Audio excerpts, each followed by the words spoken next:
মোটামুটি minute 10 minute phone রাখ না তো ফোন ভেঙে দেবো এবার। আর ছবি তোলার থাকলে বাইরে যা, একবার এসে খাওয়া দাওয়া করে নিবি, বাড়ি চলে যাবে। ছবি তুলবি তাহলে বাইরে যা।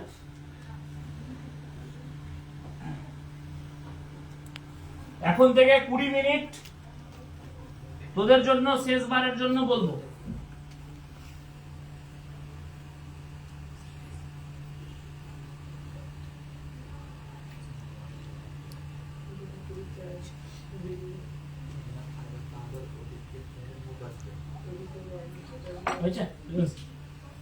তো দেখো, যে কারণের জন্য আমি কথাটা বললাম যে শেষবার, তার কারণ যে শেষ তো এমনি হয় না কোনো কিছুর, এটা তোমরা ভালো করেই জানো। তবে জার্নিটার পরিসমাপ্তি এখান থেকে হচ্ছে, যে আজ তোমরা যে কারণে একত্রিত হয়েছ সেটা কি? তোমাদের বিদায় পর্ব। তো বিদায়ের সাথে আমি কিন্তু একটা কথা জুড়ে দিয়েছি, অনুষ্ঠান। তো তোমরা বলবে যে স্যার বিদায়, বিদায় মানে তো বেদনা, বিদায় মানে কষ্ট, বিরহ, তাহলে অনুষ্ঠান কি করে হয় কথাটা? সত্যি অনুষ্ঠান কথাটা খাপ খায় না। তবে যেহেতু এই বিদায় বিরহেরও নয়, কষ্টেরও নয়, এই বিদায় কিন্তু প্রত্যক্ষভাবে যদি দেখা যায়, আবার পরোক্ষ জায়গাতে এসেও যদি দেখা যায়, একটু ডিপ ভাবে ভেবে, তাহলে বিদায়টা কিন্তু আনন্দের। তোমাদের মনে হবে যে স্যার হয়তো ভুল কথা বলছেন, কিন্তু বিদায়টা আনন্দের বলার অন্যরকম কারণ আছে। যে তোমরা নিজেরা নিজেদের বিদ্যালয় জীবনের গণ্ডি পার করে ফেলেছো সবাই, মানে বিদ্যালয় পর্ব থেকে বিদায় নিয়ে চলে এসছো। হয়তো অনেক টিউশনেও তোমাদের বিদায় হয়ে গেছে, এখানেও তোমরা আজকে একত্রিত অবস্থায় for the very last time. বলে স্যার এটা হতে পারে না, প্রতি বছর ছাত্ররা বলে, বাট এটাই বাস্তব। কারণ তোমরা চাইলেও আর আমি চাইলেও তোমরা কেউ কিন্তু কোনোভাবে এখানে একসাথে হয়তো বা একত্রিত হবে না। কারণ হতেই পারে আমি তোমাদের ডাকলাম, হতেই পারে তোমরা পরিকল্পনা করলে যে স্যার আসবো, কিন্তু তারই মধ্যে অনেকে আছে যারা আসে না, অনেকে আছে যারা কাছে থাকে না, দূরে চলে যায় বিভিন্ন কারণে, তো হয়তো আসতে পারবে না। তো আজকে শেষবার এসছি, তো শেষবার আসার পরেও কেন বলছি আনন্দে? কারণ এই বিদায় এর মধ্যে দিয়ে তোমরা ভবিষ্যতের সুনাগরিক হবে। কারণ অনেকেই 17, 17.5, 18 এরকম বছরে পদার্পণ করছো। তো করছো মানে আজ থেকে 2 বছর 3 বছর পরে সমাজ পর্যালোচনার দায়িত্ব কিন্তু তোমাদের উপরে চলে আসবে, যে তোমাদেরকে সমাজের দায়িত্ব সামলাতে হবে। ছেলেরা হোক মেয়েরা হোক, অনেকের ক্ষেত্রে হয়তো উচ্চ মাধ্যমিক দেওয়ার পরে বাবা মা সরাসরি জানিয়ে দেবে যে আমি বাবু তোদেরকে পড়াতে পারবো না, তোদেরকে যদি পড়তে হয় তো নিজের টাকা ম্যানেজ কর, অ্যারেঞ্জ কর, কিভাবে পড়বি পর। সেই ক্ষেত্রে হয়তো পরিবারের দায়িত্ব, নিজের দায়িত্ব সবই কাঁধে নিতে হবে। তো আনন্দটা কোন জায়গায় জানো? আনন্দটা এই জায়গায় যে তোমরা যখনই এখান থেকে বের হবে উচ্চ শিক্ষার জন্য, সেখান থেকে তোমরা ধীরে ধীরে সফল নাগরিক বলে পরিগণিত হবে। তোমরা হয়তো অনেকেই এখান থেকে সফলতার সর্বোচ্চ শিখরে গিয়ে পৌঁছাবে। যে কার মধ্যে কি ট্যালেন্ট হিডেন হয়ে আছে, আমি দীর্ঘ 4 বছর ধরে কাউকে পড়ালেও, তোমাদের মধ্যে কাউকে 2 বছর পড়ালেও, কাউকে 1 মাস পড়ালেও বা 1 বছর পড়ালেও, সবার ট্যালেন্ট গুলো হয়তো আমি বুঝে উঠতে পারিনি, কিন্তু এমনটা আছে যে হিডেন ট্যালেন্ট গুলো তোমাদের মধ্যে প্রচুর ভাবে লুকিয়ে আছে। তো সেই জায়গায় দাঁড়িয়ে ওর বাস্তবিকরণ তোমাদের ঘটবে এখান থেকে বিদায় নেওয়ার পরে। এই জন্য কিন্তু এই বিদায় আনন্দের। এই বিদায় আরো কেন আনন্দের জানো? কারণ তোমরা যখনই বিদ্যালয়ের গণ্ডি পার করে কলেজের গণ্ডিতে যাচ্ছ, তোমাদেরই মধ্যে অনেকে হয়তো 1 বছরে সফল হয়ে যাবে, যে বছর খানেক পরে খবর পাবো যে অমুক ছাত্র চাকরি পেয়ে গেছে, খবর পাবো যে অমুক ছাত্রী নার্সিং পেয়ে গেছে। তো এই ব্যাপারগুলোর জন্য এই বিদায় আনন্দের। কারণ আমার ব্যক্তিগতভাবে একমাত্র চাওয়া ছাত্রছাত্রীর সফলতা। যে স্বার্থহীন ভাবে পড়ানো যদি বলা হয় তো পড়ানোর ক্ষেত্রে আমি কিন্তু খুব স্বার্থহীন ভাবে তোমাদেরকে পড়াই, আমার মধ্যে ব্যক্তিগত কোনো স্বার্থ ঢুকে নেই যে এই কারণের জন্য করাচ্ছি। তোমরা বললে স্যার পারিশ্রমিক তো নেন আপনি, বেতন তো নেন আপনি, তো সেই জায়গাটা বলে গুরুকে গুরুর দক্ষিণা অবধি দেওয়া উচিত। তো সেই ক্ষেত্র থেকে ওটা অন্যরকম ব্যাপার, কারণ সমাজের জায়গাতে অন্যরকম ভাবে সুপ্রতিষ্ঠিত নয় যে যেখানে অন্য জায়গা থেকে একটা নির্দিষ্ট সংখ্যক অ্যামাউন্ট আছে বলে এগিয়ে চলি, তো অন্যদিকে আর দেখতে হবে না, লাগে না, এমনটা নয়। বাট তোমাদের ক্ষেত্রে ওই ব্যাপারটা একটু অন্যরকম, কারণ আমার চাহিদা, আমার আশা এটাই যে তোমাদেরই মধ্যে কারো কাছ থেকে আমি বছর খানিক পরে খবর পাবো যে স্যার ওই ছাত্র আপনার চাকরি পেয়ে গেছে। আবার কেউ বলবে যে স্যার আমি নার্সিং পেয়ে গেছি, কেউ বলবে স্যার আমি রেলে চাকরি পেয়ে গেছি, কেউ বলবে আমি পিয়ন হয়ে গেছি, ক্লার্ক হয়ে গেছি। বলে স্যার এই ধরনের চাকরির কথা কেন বলছেন এখন? কারণ উচ্চ মাধ্যমিকের পরে যে জায়গা অবধি যাওয়া যায় সেটা আমি তোমাদের সাথে বলছি। তো আমি এই জায়গার জন্য আনন্দ পাই। হ্যাঁ, বিদায়টা আমার কাছে প্রচন্ড কষ্ট, আমি ব্যক্তিগতভাবে প্রতিটা বছর প্রতিটা মুহূর্তে চরমভাবে কষ্ট পাই, তারপরেও কিন্তু বিদায় দিতে হয়। তো সেই জায়গায় দাঁড়িয়ে তোমরা যখন সফল হবে তখন সেটা হবে আমাদের কাছে আনন্দ। আবার তোমাদেরই মধ্যে অনেকের ইচ্ছে আছে, স্বপ্ন আছে অনেক বড় কাজে যাওয়ার। বলে কেমন বড় কাজ স্যার? কারো স্বপ্ন বিডিও হওয়ার, কারো বা স্বপ্ন ডিএম হওয়ার, কারো স্বপ্ন আইপিএস হওয়ার, কারো স্বপ্ন আইএস হওয়ার। তো ওই জায়গা অবধি তোমরা যখন সফল হবে তখন সেটা হবে আমার কাছে আনন্দের। সেই জায়গার জন্য তোমাদেরকে যে এগিয়ে দিচ্ছি আমি আজকে, এই কারণে আমার কাছে বিদায়টা আনন্দের।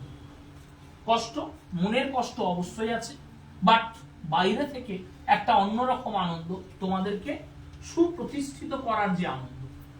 বলবে যে স্যার সুপ্রতিষ্ঠিত কিভাবে হয়?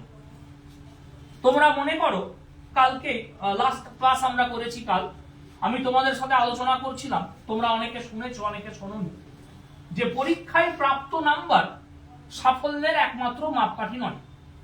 তো বর্তমান যে সমাজ ব্যবস্থা সেখানে সত্যি পরীক্ষায় প্রাপ্ত নাম্বারটাই কিন্তু সাফল্যের একমাত্র মাপকাঠি হয়ে দাঁড়িয়েছে। কারণ তুমি সমাজে তখনই ভালো বলে পরিগণিত হবে যখন তুমি ভালো নাম্বার পাবে।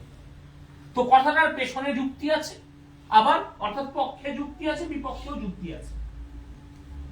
তুমি নাম্বার পেলে তোমার বাড়ির লোকজন খুশি হবে, তোমার স্যারেরা খুশি হবেন, আবার তোমার এলাকার লোকজন গর্ববোধ করবেন, এরকম বহু আনন্দের ব্যাপার আছে।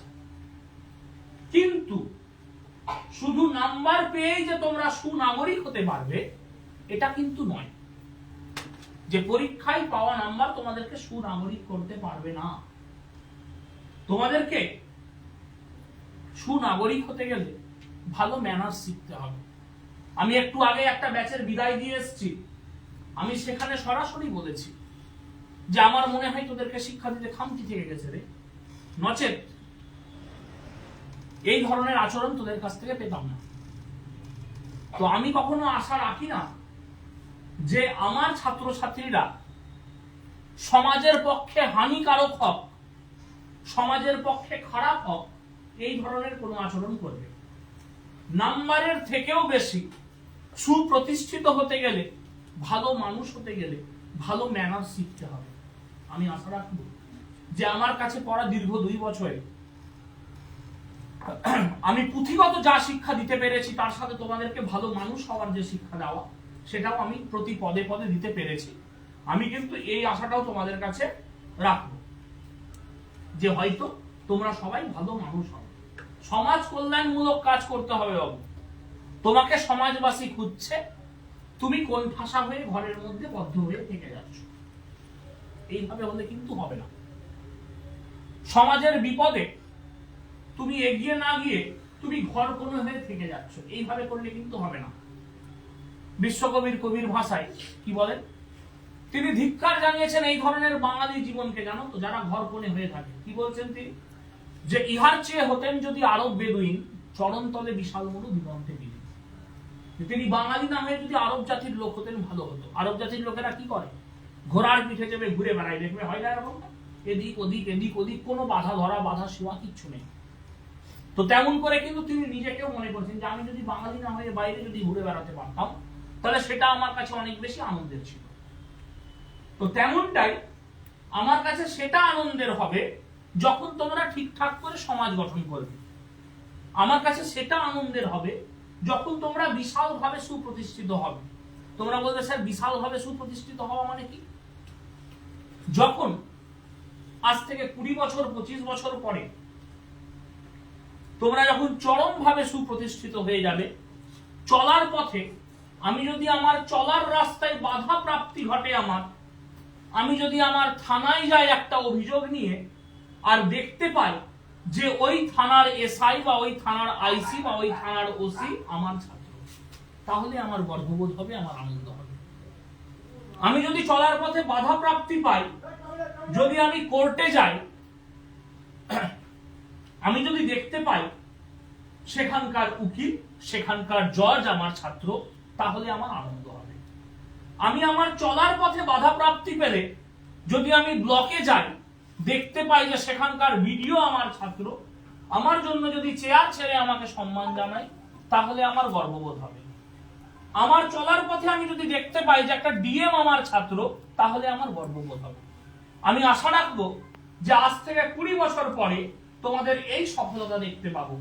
আরো 10 বছর পরে পর্যায়ক্রমিক ভাবে যখন মানুষের বয়স হয়, ওই বার্ধক্যজনিত জায়গায় গিয়ে যদি আমাকে হসপিটালে যেতে হয়, আমি যদি দেখি ডাক্তারটা আমার ছাত্র, সেই ডাক্তার আমাকে দেখে সবার সামনে অভ্যর্থনা জানাচ্ছে, খুশি হচ্ছে, প্রণাম করছে, নিজের চেয়ারটা ছেড়ে দিচ্ছে, তবে আমার গর্ববোধ হবে। আমি এই ধরনের সফলতা তোমাদের কাছে চাই। আমি আশা রাখবো তোমরা এই সফলতা ফুলফিল করবে। তোমরা অনেকেই সায়েন্সের স্টুডেন্ট আছো, অনেকেরই টার্গেট নিট আছে, তোমরা অনেকে আর্টসের স্টুডেন্ট আছো, অনেকে অন্যরকম ভাবে মনের মধ্যে জল্পনা করেছো আমরা ইউপিএসসি পড়বো স্যার, আমরা বিসিএস এর জন্য পড়বো স্যার। তো সমস্ত ক্ষেত্রে তোমরা সফল হও, আমার এই চাহিদা এই কামনা সবসময় তোমাদের জন্য থাকবে। তবে সর্বোপরি আবারও বলবো যে ভালো মানুষ হও তোমরা। ভালো মানুষ না হলে তুমি যতই প্রতিষ্ঠিত হয়ে যাও না কেন, তোমাদের কিন্তু প্রতিষ্ঠার কোনো দাম থাকবে না। তোমরা এরকম পড়া তোমাদের সিলেবাসে পড়েছো, কোথায় পড়েছো? বাংলা কবিতা পড়তে গিয়ে ক্রন্দনরতা জননীর পাশে কবিতা যখন পড়েছো, সেখানে তোমরা দেখেছো যে তুমি যতই সুপ্রতিষ্ঠিত হয়ে যাও, বিপদের সময় বিপদবাসী মানুষের পাশে থাকতে না পারলে কিন্তু তোমার মধ্যে বিবেকের শিক্ষার অভাব আছে। তো এই বিদায়ের দিনে তোমাদেরকে এই কথাগুলো বলার কারণ একটাই, যে নীতিমূলক বইয়ের পড়ার কথা অনেক বলেছি, তবে আবারও বলছি, for the very last time I am here in front of you all to say, and this is the last opportunity for you all to hear from me, because if I wanted to come in front of you all, but it will never possible for me. If I called you all here, it is not possible for me to be able to gather all of you. যে আমি যদি তোমাদেরকে ডাকি এখানে, তারপরেও কিন্তু তোমাদেরকে একত্রিত করা সম্ভব হবে না। আমি তোমাদেরকে বিভিন্ন রকম কথা বলেছি, যে সামনের সরস্বতী পূজায় তোমাদের জন্য অগ্রিম আমন্ত্রণ থাকলো। তোমরা আমার কাছে একটা অনুরোধ করেছিলে, এর আগের বছরই করেছিলে, আমার মনে ছিল, বাট তোমরা কেউ বলনি আমাকে। বললেও একটিবারের জন্য দীপেন্দু বলেছিল, আর কেউ বলনি। তারপরে এরকমই হয়েছিল। তো আমি হয়তো বা সেদিন তোমাদের উপরে কোনো প্রকারের রাগ দেখিয়েছিলাম বা রেগেছিলাম, এই কারণে আমি আর ওটা নিয়ে কিন্তু কোনো প্রকারের আলোচনা করিনি। তোমরা বললে হয়তোবা এইবারই সফল হতো, বাট তোমাদের ইচ্ছের দরুন তোমরা 2 বছর আমাকে বলেছো, আমি চেষ্টা করব পরের বার অবশ্যই করার, এবং করলে আমি আশা রাখবো তোমরা সবাই সেদিন আসবে। আমি এটাও করেছি, আবার এটাও তোমাদেরকে বলেছি, পরীক্ষার পরে একটা দিন আমি সবাইকে ডেকে নেব, আসলে একসাথে গল্প করবো বসে, কারণ বসে গল্প করার মতো দিন আমরা পাইনি। তোমরা নিজেদের খাতায় খেয়াল করে দেখো, নিজেদের মাথায় খেয়াল করে দেখো, পড়ার ছলে অনেক সময় আমি অনেক গল্প তোমাদের সাথে করেছি, বিভিন্ন প্রাসঙ্গিক, কখনো আবার অপ্রাসঙ্গিক কথাও বলেছি। কিন্তু এমন হয়নি দীর্ঘ 2 বছরে যে আমি তোমাদেরকে বসিয়ে গোটা একদিনের 1.5 ঘন্টা গল্প করে বাড়ি পাঠিয়ে দিয়েছি। আমি কিন্তু কখনো এটা পারিনি করতে। তোমরা চিৎকার করলে আমি যতই আনন্দের দিন থাকুক না কেন, তারপরেও বকেছি, শাসন করেছি, কিন্তু ওই বকা, ওই শাসন থেকে আজ তোমরা মুক্তি পাচ্ছ। দীর্ঘ সময় ধরে তোমাদের ওই প্রতিদিনের গাল খাওয়া, মনের মধ্যে তিতি বিরক্ত হয়ে যাওয়া হতে, তোমরা দেরি করে আসলে স্যার তোমাদের ঢুকতে না দেওয়া, তাড়িয়ে দেওয়া, বেতনের জন্য গাল দেওয়া, ওই জায়গাগুলো থেকে আজ তোমাদের মুক্তি দিচ্ছে। তো এই জায়গায় দাঁড়িয়ে তোমাদের নিজেদেরকে শিক্ষা নিতে হবে যে তোমাদেরকে সুপ্রতিষ্ঠিত মানুষ হতে গেলে সুশিক্ষা নিতে হবে, এবং সুশিক্ষা নেওয়ার পরে সুপ্রতিষ্ঠিত মানুষ হতে পারবে। কারণ এরপরে আমার মনে হয় না যে নৈতিকতার শিক্ষা তোমাদেরকে আর কোনো শিক্ষক দেবেন। কারণ বিদ্যালয় জীবনের পরে, এই স্কুল লাইফের পরে, আর এই যে টিউশন লাইফ, এখান অব্দি তোমাদের শাসনের গণ্ডিটা সীমাবদ্ধ ছিল, পরবর্তীতে কিন্তু আর থাকবে না। তো তোমাদেরকে মাথায় রাখতে হবে যে ভালো মানুষ হতে গেলে ভালো শিক্ষা নিতে হবে। সেই শিক্ষার পালা আমি কিন্তু দীর্ঘ 2 বছর ধরে তোমাদের দিয়ে শেষ করেছি। জানি না পুঁথিগত কতটা শিক্ষা তোমাদের দিতে পেরেছি, কিন্তু যে আবেগের খাতায় তোমরা জড়িত হয়েছিলে সেখান থেকে আমার মনে হয় শুধু পুঁথিগত বিদ্যা নয়, অনেক নৈতিক শিক্ষাও তোমাদের আমি শেখাতে পেরেছি। চলার পথে আমার গর্ব হবে আমি যদি তোমাদেরকে প্রতিষ্ঠিত দেখতে পাই, চলার পথে আমার গর্ব হবে আমি যদি তোমাদেরকে সসম্মানে দেখতে পাই। এই জায়গাটা কিন্তু আমি সবসময় তোমাদের কাছে চাইবো যে তোমরা ঠিকঠাক করে মানুষ হবে, ঠিকঠাক করে চলবে। আর এই যে পড়াশোনাটা শুধু সবকিছু তোমাদের জন্য কিন্তু নয়। কারণ পড়াশোনার মধ্যে দিয়ে যে সবটা জিনিস হবে এমনটা হয় না। তবে সামনে তোমাদের আজ থেকে 4টা দিন 5টা দিন পরে পরীক্ষা, বুধ বৃহস্পতি শুক্র শনি রবি। এর মধ্যেও তোমরা অনেকে আনন্দের সহিত কালকে শিবরাত্রি আছে পার করে দিবে, তারপরে বলবে ক্লান্তি আছে স্যার, আজকেও পড়া আর হলো না।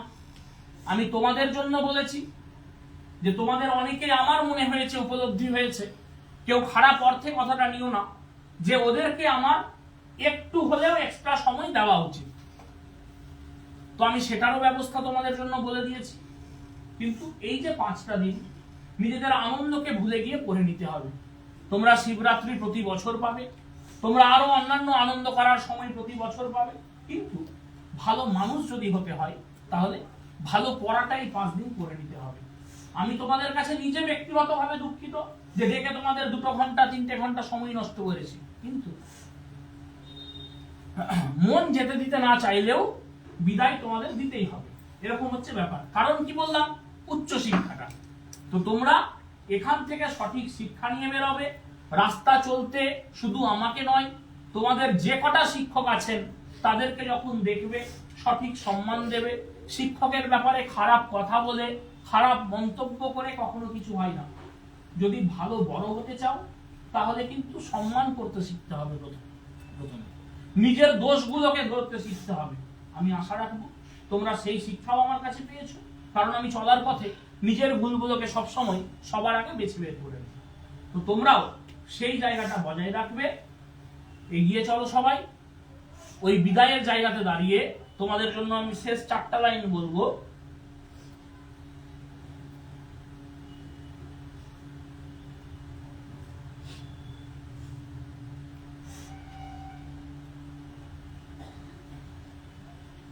যে তোমরা যেভাবে করে এসছিলে, তোমরা অনেক আনন্দের, অনেক ভালোবাসার ছাত্র হয়েছিলে, ভবিষ্যতেও থাকবে। সেই দরুন বলে তোমরা ছিলে ভোরের আলো, পথ দেখানো দীপ্তি রাশি। যে তোমরা ভোরের আলোর মতো করে আমার কাছে এসেছিলে। আবার তোমরা কি করেছো, তোমরা আগামী দিনের স্বপ্ন এঁকেছো, দেশের তরে জীবন বাজি।